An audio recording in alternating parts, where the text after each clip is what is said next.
चीन में पड़ी चहल माड़ी आसुछि भयंकर विपद। बन्या और भूस्खलनर आशंका वृद्धि नहीं सतर्क घंटी। प्रबल वर्षा एवं प्रबल पवन सहित तांडव रचिब विटिप। बन्या और झड़र मुकाबला पई समुद्र कूल हाई अलर्ट।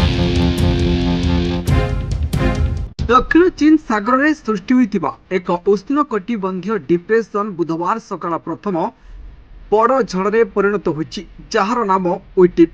यह झड़ आगामी 3 दिन पई दक्षिण चीन अनेक अंचल में प्रबल वर्षा और प्रबल पवन सहित विनाश आनीपे। चीन जातीय पाणीपाग केन्द्र एनएमसी अनुसार विटिप शुक्रवार हाइनान एवं वांग डोंगर उपकूलवर्ती अंचल को धक्का दे पारे। यह चलित वर्ष चीन भूमि को छुईवा प्रथम झड़ हेब। बुधवार शनिवार पर्यंत हाइनान, गांगडोंग एवं गुआंगसी भली दक्षिण अंचल में प्रबल वर्षा और प्रबल पवन बहिबार संभावना रही। हाइनान मध्य एवं पूर्व अंचल 100 ରୁ 150 मिलीमीटर वर्षा हो पारे। यह जोगु यह अंचल गुड़िकर बन्या, भूस्खलन एवं नदी गुड़िकर प्रवाहित होबार आशंका वृद्धि पाई। चीन विपर्यय परिचालना एजेंसी गुड़िक सतर्कता स्तर 4 ରୁ 3 स्तर को वृद्धि करिसेंती। बन्या और झड़र मुकाबला पाई हाइनान एवं गुआंगडोंग दल पठा जाइछि।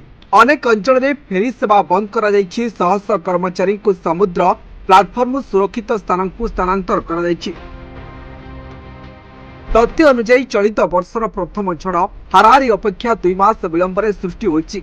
साधारणतः प्रथम झड़ मार्च मासरे सृष्टि हुए, किंतु एथर यह जून मासरे सृष्टि होइछि। तथापि यह जून 13 तारिख रे तलभाग रे आघात करिबो, जहां जून 27 तारिख हाराहारी अपेक्षा पूर्व। विशेषज्ञ अनुसार चाष एवं माछ धरिबा ऋतु पई ए विलंब आगमन फल, किंतु वर्तमान यह सृष्टि होइतार संपूर्ण सतर्कता आवश्यक।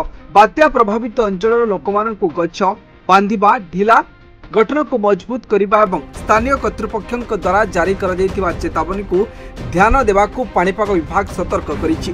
सामुद्रिक कार्यकलाप को संपूर्ण बंद करा जाइछि एवं लोकमाननकु निज घरे सुरक्षित रहिबा को परामर्श दिया जाइछि। Bureau report, news 95 Odia. देश विदेश कोण अनुकोणर टेक्निक खबर देखंतु आम सह यूट्यूब, फेसबुक और इंस्टाग्राम रे आमको देखंतु। लाइक, शेयर और सब्सक्राइब करने को आद्यम भूलंतुनि।